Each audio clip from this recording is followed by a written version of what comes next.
Hey everyone, welcome back to Mindspine Tutorials. So our today's topic is Agnatha and Gnathostomata. हम पहले ये वाली terminologies को यहाँ पर समझेंगे कि इनकी डेफिनेशन क्या होते हैं, इनके कंसेप्ट्स क्या होते हैं। देन इसी वीडियो सेगमेंट में अगर पॉसिबल रहा तो हम एनेम्नियोटा और एमनियोटा का डिफरेंस भी देखेंगे और उनके कंसेप्ट्स को भी समझेंगे। क्योंकि जब हमने कल जो सब फाइलम वर्टिब्रेटा था, जब हमने उसे स्टार्ट करा था तो उसके अंदर बेसिकली दो तरह से डिवाइडेड दिखाया गया था, जिसमें एग्नेथा और नेथोस्टोमेटा थे। तो आज पहले हम उसको समझेंगे कि एग्नेथा एंड नेथोस्टोमेटा होते क्या हैं, और उसके अंदर हमने साथ में ये भी मार्किंग वहाँ की थी कि जो फ्लोरेसेंट कलर से वहाँ पर मार्क्ड थे हमारे आउटलाइन क्लासिफिकेशन में, वो ऑर्गेनिजम्स एनेम्नियोटा थे। वहीं जो 3 ऑर्गेनिजम्स ऑरेंज कलर से मार्क्ड थे वो एमनियोटा थे। तो अब हम उसका कंसेप्ट यहाँ पर समझते हैं। सबसे पहले एग्नेथा की अगर हम बात करते हैं तो जो सब फाइलम वर्टिब्रेटा हम यहाँ पर नोट करेंगे। सबसे पहले जो सब फाइलम वर्टिब्रेटा है, जिसको आप क्रेनिएटा भी कहते हैं, वो 2 सेक्शंस में डिवाइड होता है। पहले सेक्शन को या पहले डिवीजन को एग्नेथा कहा जाता है और दूसरे को नेथोस्टोमेटा कहा जाता है। अब ए का मतलब क्या होता है? एब्सेंट होता है। ये हमें पता होता है हमेशा से। ए का मतलब एब्सेंट है। अब एब्सेंट है यानी क्या एब्सेंट है यहाँ पर? तो यहाँ पर जॉज एब्सेंट है। तो जिन ऑर्गेनिज्म में jaws and paired appendages absent होते हैं, उन्हीं ऑर्गेनिजम्स को एग्नेथा कहा जाता है। वहीं अगर हम बात करें इसके अपोजिट, और एक चीज़ और, यहाँ पर आपको ट्रू वर्ड यहाँ डालना होता है। ट्रू, पेयर्ड एंड अपेंडेजेस जिन ऑर्गेनिजम्स में नहीं होते हैं, एब्सेंट होते हैं, उन ऑर्गेनिजम्स को एग्नेथा कहा जाता है। और एग्नेटोस्टोम्स भी कहा जा सकता है इनको। एग्नेटोस्टोम्स जो ऑर्गेनिजम्स होते हैं वो स्मॉल होते हैं, प्रिमिटिव होते हैं, थोड़े पुराने टाइप के। इनके जो कैरेक्टर्स होंगे थोड़े से पुराने टाइप से होंगे, और कहना चाहिए थोड़े ज़्यादा एडवांस्ड रहते हैं, फिश लाइक एक्वेटिक वर्टिब्रेट। सो मोर एडवांस्ड,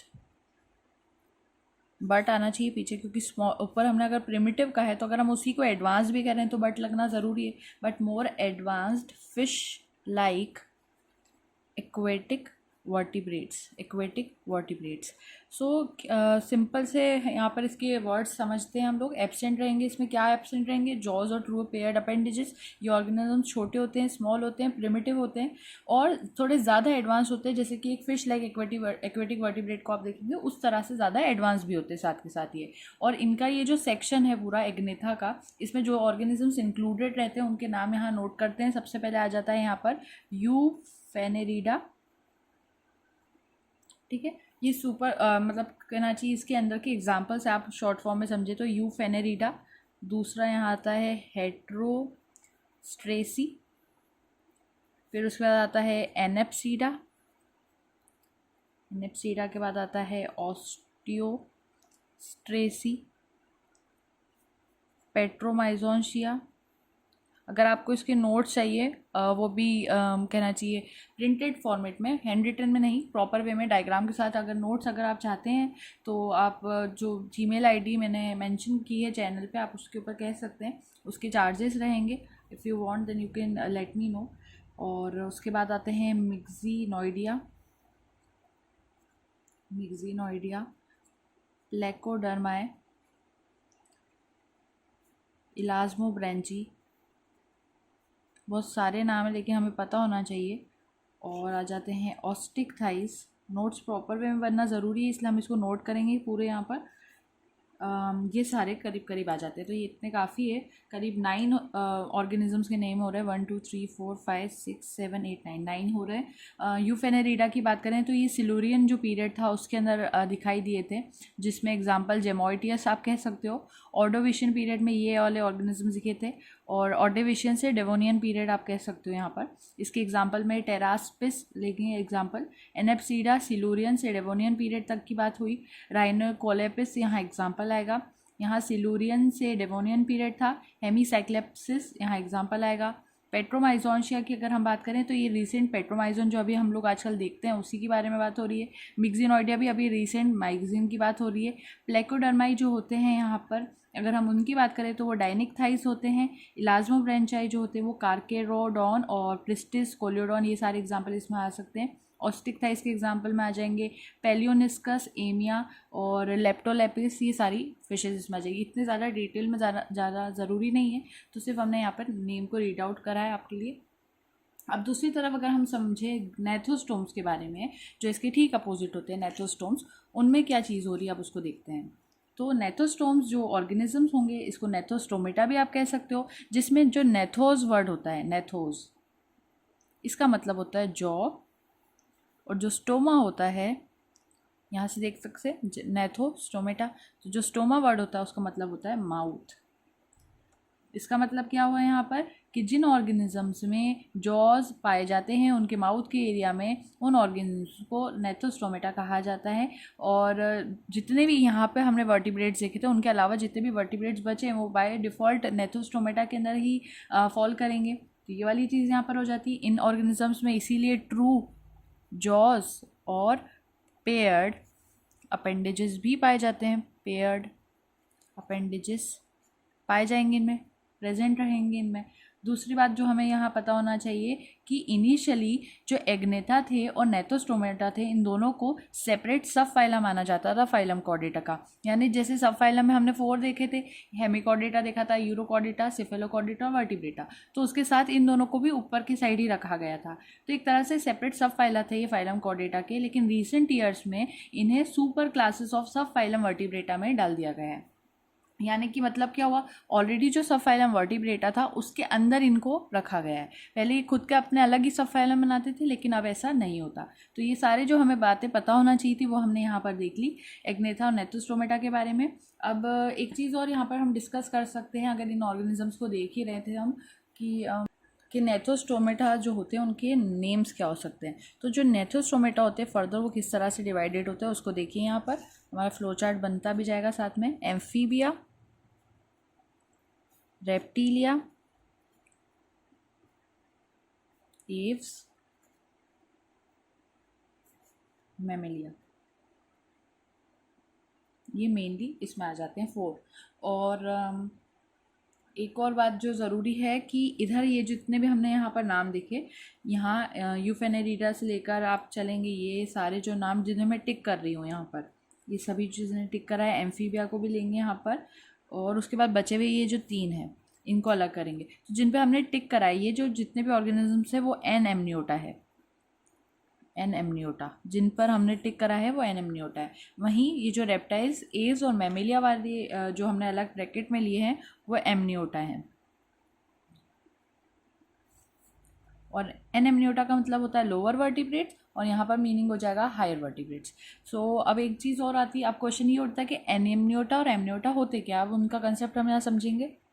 क्या होता है, अगर वर्टिब्रेट्स को अगर हम एम्ब्रियोनिक डेवलपमेंट के बेसिस पर डिवाइड करते हैं, सो उस तरह के अगर एम्ब्रियोनिक डेवलपमेंट के बेसिस पर हम डिवाइड करेंगे तो जिस कैरेक्टर को लेते हुए डिवाइड किया जाएगा उसको कहा जाता है एमनियन। तो एमनियन क्या होता है आप उसको समझते हैं सबसे पहले, फिर उसकी टर्मिनोलॉजी समझने के बाद आगे बढ़ेंगे। एमनियन जो रहती है इसके अंदर रिजर्वायर जो फ्लूइड होता है वो भरा होता है। ये एक तरह की स्पेशल मेम्ब्रेन होती है जो कि डेवलपिंग एम्ब्रियो को प्रोटेक्ट करती है। जो भी एम्ब्रियो रहेगा उसको प्रोटेक्ट करने का काम, ये जो थोड़ा हेल्प करने का काम कह सकते हो आप एम्ब्रियो को, वो एमनियन करती है। सो प्रोटेक्ट करती है डेवलपिंग एम्ब्रियो को। वर्टिब्रेट्स जिनमें एमनियन पाई जाती है एम्ब्रियोनिक डेवलपमेंट के टाइम पर, उन वर्टिब्रेट्स को एमनियन कहा जाता है। सो एमनियन एक तरह की लेयर है, प्रोटेक्टिव लेयर है, जो कि एम्ब्रियो को प्रोटेक्ट करती है, और इसके अंदर रिजर्वायर फ्लूइड भी भरा होता है। अब जिन वर्टिब्रेट्स में एमनियन प्रेजेंट होगी उन वर्टिब्रेट्स को एमनियोटा कहा जाएगा। और ठीक इसके कॉन्ट्रारी हम बात करें तो जिन वर्टिब्रेट्स में एमनियन एब्सेंट रहेगी उन ऑर्गेनिजम्स को हम एन एमनियोटा कहेंगे। सो एमनियन अगर प्रेजेंट है तो वो वाली बात समझ में आ गई, एमनियोटा कहते हैं। अब जो एमनियोटा में ऑर्गेनिजम्स आते हैं उनके नाम देख लेते हैं। रेप्टाइल्स आते हैं, एव्स आते हैं और मैमल्स आते हैं। और इसके अलावा अगर हम बात करें तो जितने भी एक्सटिंक्ट मतलब जो खत्म हो गए, पहले हुआ करते थे, जितने भी एक्सटिंक्ट नेथोस्टोम्स जिन्हें हमने यहाँ पर देखा था जो खत्म हो चुके, जैसे कि पेट्रोमाइजोन्शिया हो गया, और मतलब सॉरी उसमें नहीं लेंगे, जितने एक्सटिंक्ट नेथोस्टोम्स हैं वो, प्लस ये तो रिसेंट वाले पेट्रोमाइजोन्शिया, मिक्सिनोइडिया, ये तो अभी भी है, पाइसिस और एम्फीबिया। यहाँ पर पाइसिस वर्ड शायद इंक्लूडेड नहीं था, तो यहाँ पाइसिस भी आना चाहिए था। पाइसेस। तो ये जो पाइसेस, एम्फीबिया और जितने भी यहाँ टिक लगे हुए हैं, ये सारे ऑर्गेनिजम्स किसके अंदर आ जाएंगे? एन एमनियोटा ग्रुप के अंदर आ जाएंगे। जिनमें एमनियन एब्सेंट होती है वो एन एमनियोटा ग्रुप को बनाते हैं। तो अब अगर हम बात करें इनके डिफरेंस की, एन एमनियोटा और एमनियोटा के डिफरेंस की, तो जितने भी ग्रुप्स जो अभी हमने पहले देखे थे उनके नाम हम फिर रिसाइट आउट करते हैं। तो एन एमनियोटा में जितने ऑर्गेनिजम्स के नाम थे वो थे ऑस्ट्रिकोडर्मी, साइक्लोस्टोमेटा, प्लेकोडर्मी, कॉन्ट्रिक्थाइस, होलोसिफेली, डिप्नॉय, ऑस्टिकथाइस, एम्फीबिया। और इनको जनरली लोअर वर्टिब्रेट्स कहा जाता है। लोअर वर्टिब्रेट्स इन्हें कहा जाता है। नाम हमने पढ़ लिए यहाँ पर। और एमनियोटा की अगर हम बात करें तो जितने भी ग्रुप ऑफ वर्टिब्रेट्स जो इनको यहाँ जितने नाम हमने दिए उनको छोड़ के जितने नाम बचते वो सभी एमनियोटा में आएंगे। अब एमनियोटा में इसका मतलब कौन सा आ जाते हैं? रेप्टीलिया, एव्स और मैमल्स। तो ये सभी के अंदर एमनियन उनके एम्ब्रियोनिक डेवलपमेंट के टाइम पर पाई गई होगी या फिर पाई जाती है। इसी वजह से हम इन ऑर्गेनिजम्स को एमनियोटा कहते हैं। और इन ऑर्गेनिजम्स को हायर वर्टिब्रेट्स कहा जाता है। ये हायर वर्टिब्रेट्स कहलाते हैं। मोर ओवर अगर हम बात करते हैं तो जो एन एमनियोटा वाले ऑर्गेनिजम्स होते हैं वो जनरली एक्वेटिक एनवायरनमेंट में पाए जाते हैं, क्योंकि मछलियाँ ज़्यादातर इसमें आएंगी तो वो एक्वेटिक एनवायरनमेंट में होंगी। और ये वाले इस तरफ वाले ऑर्गेनिज्म ज़्यादातर टेरेस्ट्रियल होते हैं। तो आप यहाँ पर नोट कर सकते हैं ये टेरेस्ट्रियल एनवायरनमेंट में पाए जाएंगे और ये एक्वेटिक एनवायरनमेंट में पाए जाएंगे। इन ऑर्गेनिजम्स की जो बॉडी होती है वो हेड, ट्रंक, टेल इनमें डिवाइडेड होती है। हेड, ट्रंक, टेल, एक सिर होगा, बीच का पोर्शन होगा और आखिरी में टेल होगी। और इन ऑर्गेनिजम्स में नेक जो होती है वो एब्सेंट होती है। कभी आपने किसी फिश में देखा कि उसकी कोई नेक प्रेजेंट हो? ऐसा नहीं होता। तो हम उसी से याद रख सकते हैं। और इनकी बॉडी कैसे डिवाइडेड रहती है? बॉडी इनकी किस तरह से होगी? उसमें हेड भी होगा, उसमें नेक होगी, उसमें ट्रंक होगा और फिर लास्ट में उनके अंदर जो टेल होगी वो या तो होगी। और ह्यूमंस की बात करें तो टेल भी जनरली एब्सेंट रहती है। लेकिन कॉर्डेट्स के कैरेक्टर की हम पहले भी बात कर चुके कि पोस्ट एनल टेल होती है, यानी कि एम्ब्रियोनिक स्टेज में टेल लाइक स्ट्रक्चर ह्यूमंस में भी देखने को मिलेगा। तो ये वाली बात हमने इसलिए यहाँ पर टेल को इंक्लूड करा है। अब इनके अंदर जो 2 पेयर ऑफ अपेंडेजेस होते हैं, 2 पेयर्स ऑफ अपेंडेजेस, यानी कि टोटल मिला के कितनी चीज़ हो जाएगी? 4 हो जाएगी। 1 2 3 4। जब भी हम 2 पेयर कह रहे हैं, ये एक पेयर, ये दूसरा पेयर, तो इनके अंदर जो 2 पेयर्स ऑफ अपेंडेजेस होते हैं वो पाए जाते हैं या तो फिन के फॉर्म में होंगे, फिन्स, या फिर वो लिम्स के फॉर्म में होंगे। और अगर हम इधर बात करें, अगर कहना चाहिए एमनियोटा में बात, तो इन ऑर्गेनिज्म में 2 पेयर्स ऑफ पेंटाडेक्टाइल लिम्स या फिर कॉमा लगा के फिन्स, इनमें कम्प्लीटली एब्सेंट होते हैं। कम्प्लीटली एब्सेंट, माइनस एंटी यानी एब्सेंट होते हैं। तो इनमें पूरी तरह से वो फिन्स एब्सेंट होते हैं। पेंटाडेक्टाइल लिम्स एब्सेंट होते हैं, 2 पेयर्स। इन ऑर्गेनिजम्स के अंदर जो एक्सोस्केलेटन होता है, एक्सोस्केलेटन, अब उस एक्सोस्केलेटन को देखें अगर हम, तो इनमें वो एब्सेंट होता है, माइनस एंटी है, एब्सेंट होता है इन ऑर्गेनिज्म में बाहर वाला स्केलेटन। और या फिर जो रहता भी है अगर मान लो एंडोस्केलेटन, तो वो बनाता है डर्मल स्केल्स। तो इन ऑर्गेनिज्म में हम कह सकते हैं कि इसमें डर्मल स्केल्स पाए जाते हैं। ठीक है। एक चीज़ और यहाँ पर ज़रूरी है कि एक्सोस्केलेटन और एंडोस्केलेटन अगर आपने नहीं पहले समझा है तो इंटेग्यूमेंट्स जो उसकी कंपैरेटिव एनाटॉमी वो ऑलरेडी अपलोडेड है, उसको चेक कर लीजिएगा तो उसमें सब समझ में आ जाएगा। एक्सोस्केलेटन की अगर अब हम बात करते हैं तो वो यहाँ पर एपिडर्मल स्केल्स के फॉर्म में होता है। एपिडर्मल स्केल्स वो यहाँ पाए जाते हैं। और एपिडर्मल स्केल्स में आ जाएंगे feathers, hairs, nails, horns etcetera, वो सभी चीज़ें आ जाएगी। अब दूसरा पॉइंट यहाँ पर देखते हैं, जो नोटोकॉर्ड होती है यहाँ पर, नोटोकॉर्ड की अगर हम बात करें तो वो यहाँ पर पाई जाएगी। लेकिन जैसे जैसे अगर हम देखेंगे तो उसमें सेगमेंट्स भी दिखाई देंगे। अगर हम उसको अगर डिटेल स्टडी कर रहे हैं तो जो नोटोकॉर्ड है इनकी वो तो प्रेजेंट है, वो तो रूल भी है क्योंकि कॉर्डेट्स है, लेकिन इनकी नोटोकॉर्ड सेगमेंट वाली होगी। उस पर छोटे छोटे सेगमेंट्स हो गए और वो सराउंडेड रहेगी कार्टिलेज से। किससे सराउंडेड रहेगी? उसके आसपास कौन प्रेजेंट रहेगा? कार्टिलेज प्रेजेंट रहेगा। तो ये तो बात होगी नोटोकॉर्ड की। अब हम एक मिनट हम इसको लाइन को थोड़ा एक्सटेंड आउट कर लेते हैं। स्केल लेके आना ज़रूरी नहीं है, हम पेन से भी कर सकते हैं। सो ये नोटोकॉर्ड की बात होगी। अब अगर हम इस तरफ बात करें तो जो एडल्ट्स होते हैं उनमें जो नोटोकॉर्ड होती है वो वर्टेब्रल कॉलम से रिप्लेस हो जाती है, तभी हम उनको अलग से बोल रहे थे।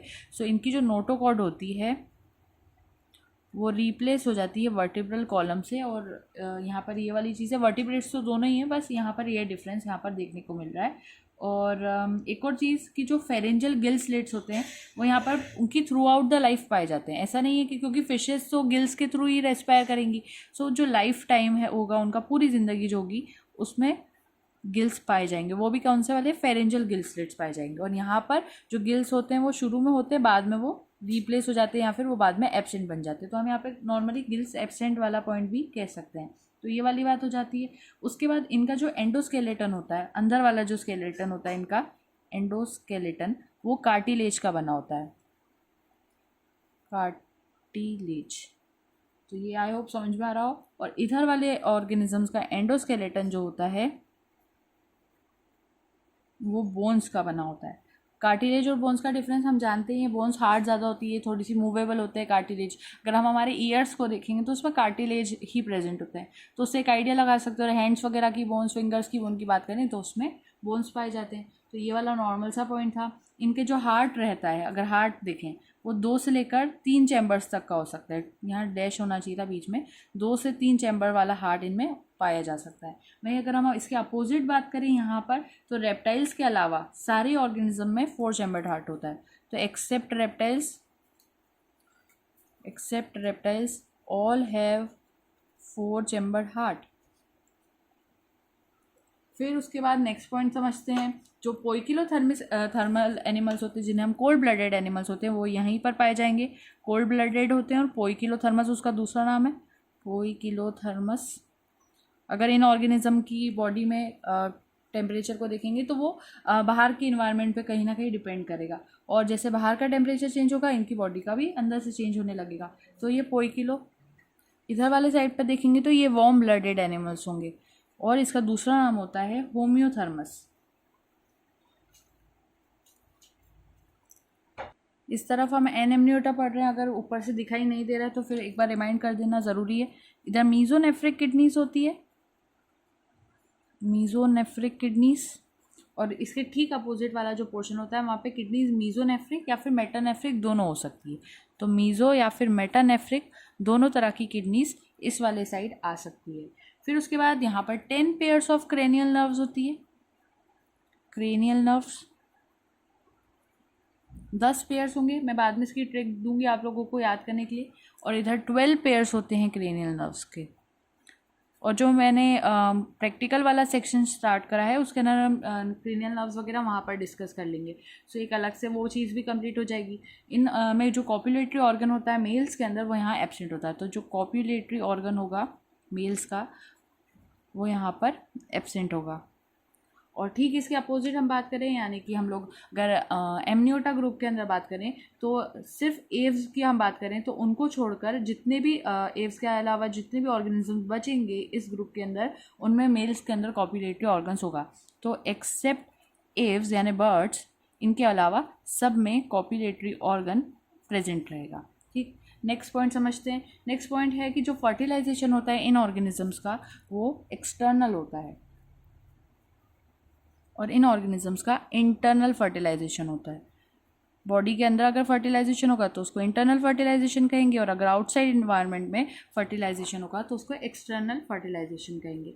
इनके डेवलपमेंट जो होता है वो मेटामॉर्फोसिस के थ्रू होता है, और जब डेवलपमेंट हो रहा होता है तो एमनियन जो रहती है, फीटल मेम्ब्रेन जो रहती है, वो यहाँ पर फॉर्म नहीं होती, इसीलिए हम इनको एनेम्नियोटा ग्रुप कहते हैं। वहीं अगर हम ठीक इसका अपोजिट बात करें तो इनका जो डेवलपमेंट होता है वो मेटामॉर्फोसिस के थ्रू होता है, और जब डेवलपमेंट होता है तो जो एमनियन रहती है वो फीटल मेम्ब्रेन की तरह एक्ट करती है। देयरफॉर इन ऑर्गेनिजम्स को आप एमनियोटा कहते हैं। तो ये सारे इंपॉर्टेंट पॉइंट्स थे जो कि हमने इनके डिफरेंस में देखे, एनेम्नियोटा और एमनियोटा के डिफरेंस में।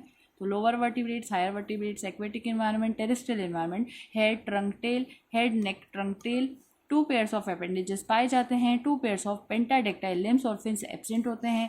एक्सोस्केलेटन इनमें एब्सेंट होता है, यानी डर्मल स्केल्स भी इनमें एब्सेंट होंगे। एपिडर्मल स्केल्स आ जाते हैं इस साइड। नोटोकॉर्ड इसमें सेगमेंटेड होती है, कार्टिलेज से कवर्ड रहती है, सराउंडेड रहती है। यहाँ नोटोकॉर्ड वर्टिब्रल कॉलम बनाती है, और लाइफ टाइम गिल्स यहाँ पर पाए जाते हैं। यहाँ पर अगर हम बात करें तो गिल्स एब्सेंट होते हैं, सिर्फ शुरुआती स्टेजेस में होंगे, बाद में गिल्स वहाँ से गायब हो जाएंगी।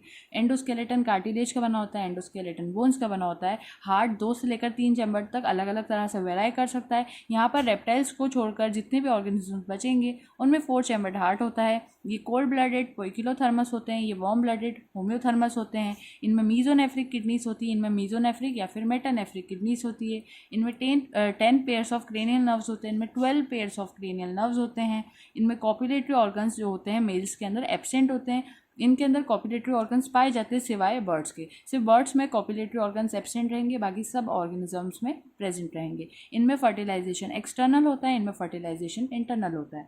तो ये सारे पॉइंट्स थे और सबसे बड़ा पॉइंट यही था कि एन एमनियोटा के अंदर एमनियोन नाम की जो फीटल मेम्ब्रेन होती है वो एब्सेंट होती है एम्ब्रियोनिक डेवलपमेंट के टाइम पर, और इनमें फीटल मेम्ब्रेन जो कि एमनियोन है वो प्रेजेंट रहती है। इसका हमने यहाँ पर डिफरेंस कंप्लीट कर लिया। एक पॉइंट यहाँ पर मैं भूल गई बताना आपको कि एग्नेथा और नेथोस्टोमेटा में जो ऑर्गेनिजम्स एग्नेथा होते हैं, इन ऑर्गेनिजम्स में 2 सेमी सर्कुलर कैनाल्स पाई जाती है इनके इंटरनल ईयर में। तो 2 सेमी सर्कुलर कैनाल्स पाई जाएगी। ये वाला पॉइंट भी यहाँ पर इंपॉर्टेंट है, तो हम इसको अलग से ऐड कर रहे हैं। 2 सेमी सर्कुलर कैनाल्स पाई जाती है इनके इंटरनल ईयर में। आप ऐसा लिख सकते हैं, there are 2 semi circular canals in the internal ear. और यहाँ पर अगर हम इसकी ठीक अपोजिट बात करें नेथोस्टोमेटा की, तो there are 3 semi circular canals. यहाँ पर 3 सेमी सर्कुलर कैनाल्स पाई जाती हैं in the internal ear. There are 3 semicircular canals in the internal ear of Nephostomata. इसको भी एक बार रिवाइज कर ही लेते हैं। एग्नेथा ऑर्गेनिज्म जो थे उनमें ट्रू जॉज थे वो कम्प्लीटली एब्सेंट थे, और जो दूसरा अपोजिट नेथोस्टोमेटा था उसमें ट्रू जॉज प्रेजेंट थे। इनमें जो नोटोकॉर्ड होती है वो प्रेजेंट रहती है एडल्ट्स के फॉर्म में। इनके अंदर नोटोकॉर्ड रिप्लेस हो जाती है वर्टिब्रल कॉलम से जनरली, और यहाँ पेयर्ड अपेंडेजेस एब्सेंट होते हैं, यहाँ पेयर्ड अपेंडेजेस पाए जाते हैं। यहाँ पर 2 सेमी सर्कुलर कैनाल्स होती हैं इनके इंटरनल ईयर में, और यहाँ पर 3 सेमी सर्कुलर कैनाल्स होती है इनके इंटरनल ईयर में। तो ये सारे पॉइंट्स थे। So that was all about for our today's lecture. Don't forget to like, share and subscribe. Thank you so much. Happy learning.